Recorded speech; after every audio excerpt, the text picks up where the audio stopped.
Salut mon petit rêve, j'espère que tu vas bien. Moi en tout cas ça va nickel. Aujourd'hui du coup je vais te faire une petite vidéo sur Wakfu pour te montrer quelques petits tips que moi j'ai découvert du coup au long de mes streams que je fais en ce moment du coup sur Twitch. J'ai envie de partager ça avec toi et j'ai envie que tout le monde sache en fait comment juste bien débuter le jeu sans être trop en galère niveau Kama, niveau stuff et même niveau juste découverte en fait. Donc je vais te montrer ça tout de suite, je me connecte au jeu et c'est parti. Donc là on est sur mon SRAM, alors je joue SRAM, je joue avec 3 personnages, je suis sous booster. Pour ceux qui savent pas le booster ce que c'est que tout simplement en fait dans la boutique vous pouvez aller dans l'onglet booster et vous pouvez du coup vous acheter soit le booster de 7 jours, soit celui de 30 jours. Et en vrai ça fait du bien de fou parce que ça vous permet d'utiliser le mode héros. Donc pour utiliser le mode héros c'est tout simple, il suffit juste d'appuyer sur la touche code de votre clavier et vous allez tomber sur cette interface là et du coup les personnages que vous avez créés sur votre compte sont disponibles ici pour en faire un groupe justement. Donc vous pourrez aller farmer en groupe de 3 persos. Donc moi je joue SRAM, j'ai déjà mon SRAM niveau 120 tout ça, donc j'ai avancé tout seul, enfin en stream avec tout le monde, tout ça, tous les viewers qui sont là. Et sur les petits tips que je peux vous donner pour au début déjà vous faire de l'argent, c'est que déjà première base, ne vous précipitez pas, c'est un MMO, tout ne peut pas se faire en 5 minutes, il faut prendre le temps de le faire, le temps de réfléchir, le temps de regarder un petit peu les HDV, fouiller un petit peu les HDV. En premier temps, quand vous créez votre personnage, pour moi, la meilleure solution, c'est de commencer déjà par faire les quêtes principales.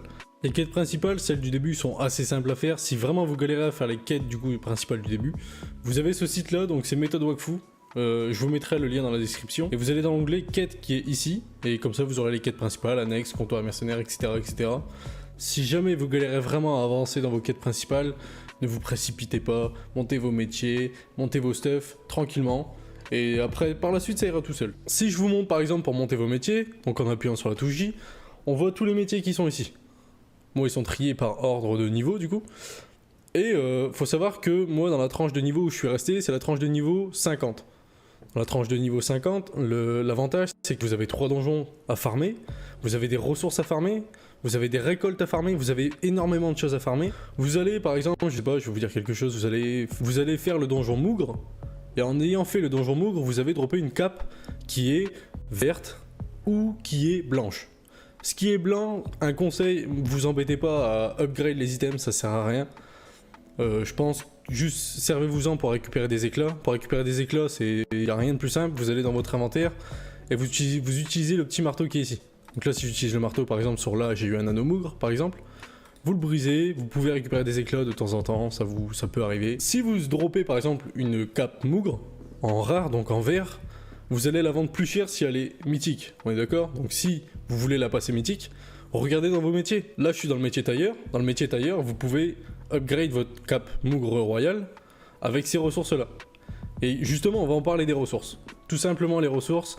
Si vous regardez ici, la poudre, très simple à avoir, vous brisez des morceaux d'avrogème, vous brisez, même si vous avez des éclats en trop, même si, bon, les éclats, faut quand même les garder, c'est important, mais juste briser des morceaux d'avrogème, ça va vous donner masse poudre. Si vous voulez le lait de Mougre royal, allez battre le Mougre royal, la cape, vous l'avez droppé, les super glues, c'est une ressource qu'il faut pas négliger du tout, faut aller la farmer.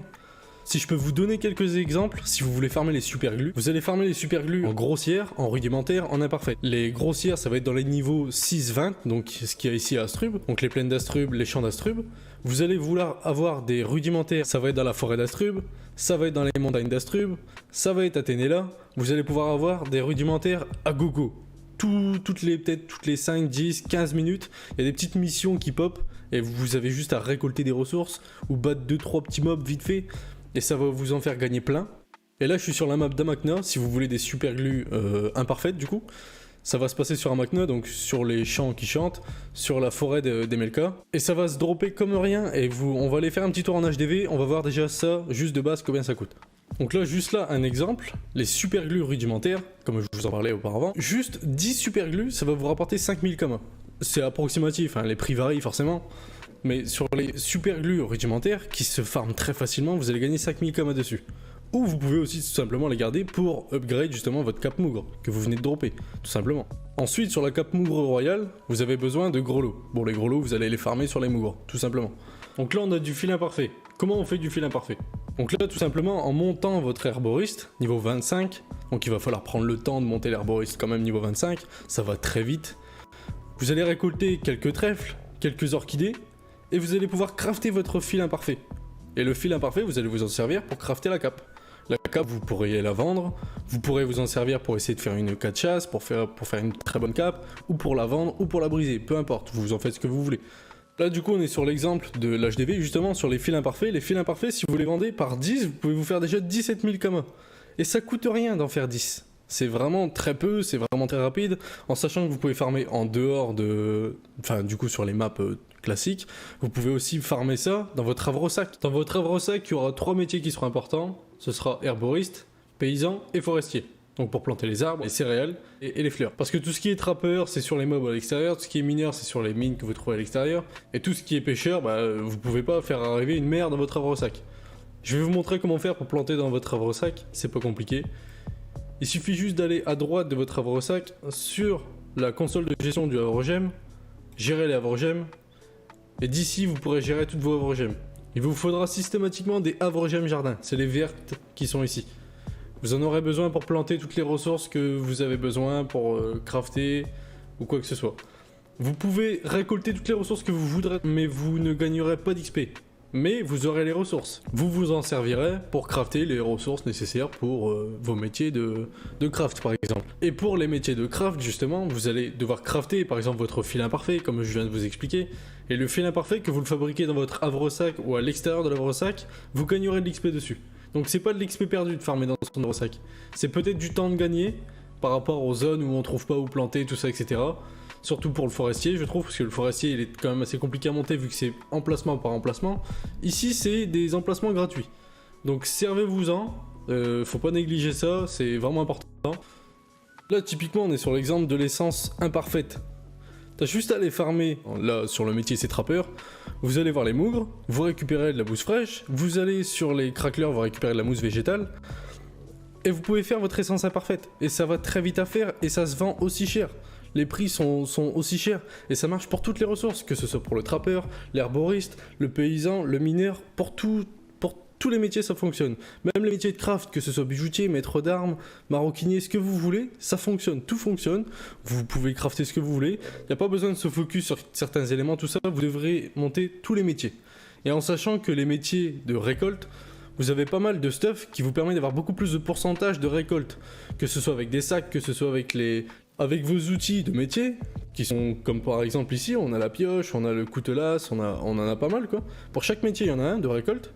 Vous avez des familiers qui peuvent vous en donner, vous avez des consommables qui peuvent vous donner des pourcentages de récolte. Donc ça va très vite. Il n'y a aucune excuse pour monter les métiers, ça va très vite.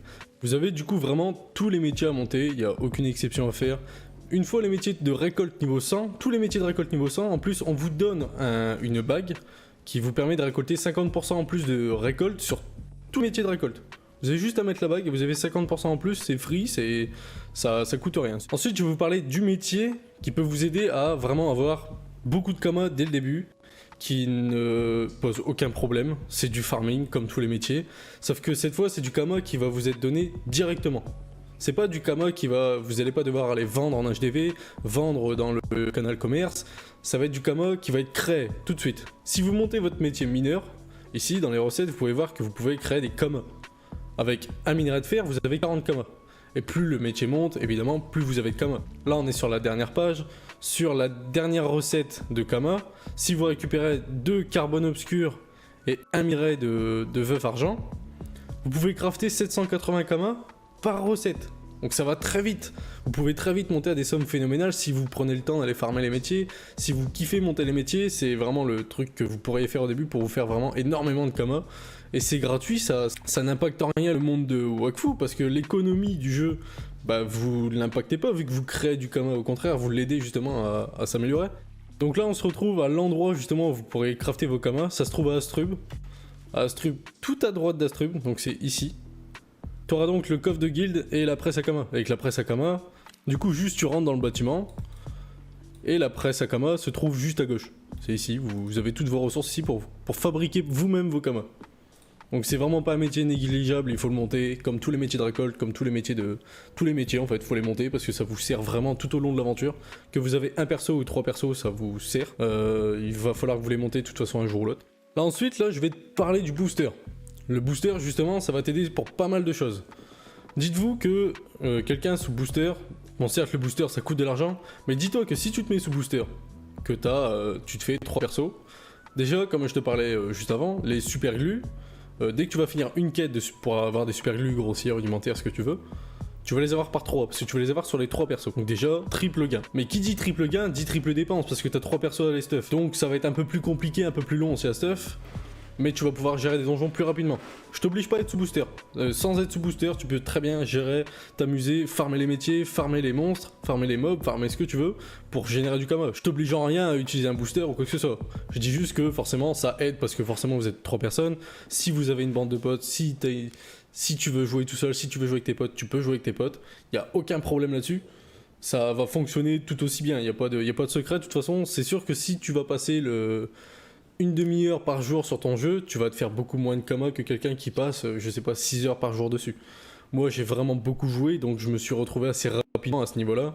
Et bah, en étant en stream et en étant aidé par pas mal de personnes, c'est pour ça que d'ailleurs je te fais cette vidéo-là, parce que bah, si des gens sont venus m'aider, peut-être que d'autres auront voulu avoir la même aide que moi. Du coup, c'est pour ça que je te fais cette vidéo-là. Ensuite, le problème qu'il y a eu en ce moment là sur Wakfu, c'est que beaucoup de monde ont parlé de la tour minérale. La tour minérale, c'est une tour, tu rentres dedans, tu utilises de la poudre pour débloquer des stèles qui te feront apporter beaucoup plus de chances de drop. Beaucoup de monde parle de la tour minérale, qu'il faut la farmer pour se faire beaucoup de kama, tout ça. Franchement, le temps que vous allez mettre à essayer d'avoir vos kamas pour gérer la tour minérale en S21, c'est le temps que vous allez mettre à vous stuff 50, à vous stuff 110 et à monter en niveau tout simplement. Le temps que vous allez mettre à récupérer autant de kamas pour vous stuffer pour la tour minérale, c'est le temps que vous allez mettre à juste up en fait et à ne plus avoir besoin de la tour minérale pour vous faire des kamas. Il faut pas se focus tour minérale. Si vous voulez vraiment vous focus tour minérale, prenez une bonne compo, prenez le temps de bien regarder la strat qu'il y a à voir dans la tour minérale et bah farmer comme je vous ai dit, mais vraiment fort hein, parce que là il va falloir y aller parce que la tour minérale c'est vraiment pas simple. Mais je pense que pour quelqu'un qui débute, c'est toujours mieux d'aller découvrir Wakfu par tous les mondes qu'il peut y avoir. Il y en a énormément. Si on regarde la map Wakfu, il y a plein d'îles, il y a plein de choses à faire, vous avez plein de donjons à aller visiter, plein de zones à aller visiter, que ce soit pour vos métiers, que ce soit pour battre des mobs, ou que ce soit pour faire des donjons, ou même des quêtes, parce que les quêtes peuvent rapporter aussi pas mal de kama. Il y a de quoi faire sur Wakfu, vous n'avez pas besoin de vous focus sur quelque chose. Si j'ai un conseil personnel à vous donner, qui m'aide beaucoup moi pour du coup l'aventure Wakfu que je fais sur mes streams, c'est de vous donner un objectif. Par exemple, je sais pas, sur Wakfu on a possibilité qu'on n'a pas sur d'autres jeux, même sur Dofus, tout ça, pour ceux qui prennent l'exemple de Dofus, c'est quand vous allez dans vos caractéristiques, vous avez votre niveau qui est ici, en haut à gauche. Vous pouvez cliquer dessus pour vous remettre à un niveau antérieur. Donc si par exemple vous voulez focus le niveau 50, vous pouvez vous mettre niveau 50, et dans ce cas là, focus le niveau 50. Et je trouve ça très bien, parce que finalement ça vous permet de, même si vous évoluez comme des fous, vous pouvez quand même rester niveau 50 et faire des choses niveau 50 sans problème. Donc vraiment fixez-vous un objectif, dites-vous ok là je veux un très bon stuff pour mon niveau 50 pour pouvoir m'amuser dans ce donjon là, ce donjon là, ce donjon là. Peut-être que par-ci par-là vous allez dropper des trucs de fou. Je sais pas, moi par exemple j'ai eu un exemple dans le donjon champ, j'ai trouvé une mimique runique et j'ai réussi à dropper une influence 3 dessus. Et l'influence 3 aujourd'hui elle coûte entre 5,5 millions et 6 millions. Donc j'ai réussi à la vendre, ça m'a mis très bien pour faire mon stuff. Et tout ça parce que j'ai voulu juste farmer le donjon champ alors que j'étais déjà niveau 110. Vous pouvez faire ce que vous voulez, vous avez juste à avancer tranquillement à votre rythme, faites ce que vous voulez. Si vous êtes des farmers fous, allez farmer le donjon champ, le donjon mougre, crackler, le donjon bouffe tout même si vous voulez, comme des fous furieux. Ensuite, ce qui est des stuffs sur Wakfu, si vous avez un peu de mal, tout ça, vous stuffez, avoir un petit peu de mal sur les stuffs. Il y a le site Zenith Wakfu qui répertorie pas mal de stuff déjà préfait par des joueurs de Wakfu, que ce soit du niveau 50, 110, 125, 215 même, il y a du stuff pour tout le monde. Allez faire un tour là-dessus, je vous mets aussi le lien dans la description. Et du coup, ce sera ces objectifs du coup de faire votre stuff, de vous focus à un niveau 50 par exemple, d'avoir votre stuff, d'être satisfait, de pouvoir aller farm avec ce stuff là, et de pouvoir justement après upgrade et passer au niveau 110 par exemple pour refaire une panne au niveau 110 et là refaire des donjons encore plus durs et encore plus durs et encore plus durs. Et plus vous allez monter en niveau, plus vous allez monter en stuff, plus vous ferez des donjons encore plus durs qui vous looteront des objets encore plus durs qui se vendront plus cher que ce que vous avez chopé niveau 50. Donc tout est une question de logique, t'as juste à avancer, fais tes métiers, fais tes quêtes principales, avance tranquillement. Si tu passes 8 heures par jour sur Wakfu, tu finiras multimillionnaire dans une semaine. Si tu joues une demi-heure par jour à Wakfu, tu seras multimillionnaire mais peut-être dans un mois. Tout ce qui est stuff c'est une autre partie. Essayez de bien vous renseigner, essayez de voir les stuff qui sont les top tiers sur les tranches de level, donc les tranches niveau 20, niveau 50, tout ça. Essayez de voir quel stuff les gens prennent, Comme ça vous permet de vous d'aller farmer ce stuff là pour pouvoir après l'améliorer, donc monter vos métiers de craft et après les vendre pour vous faire des kamas pour après vous faire votre stuff.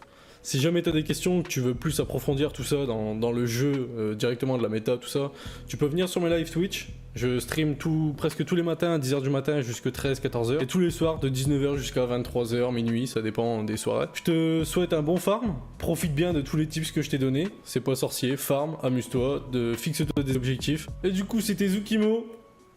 C'est ciao.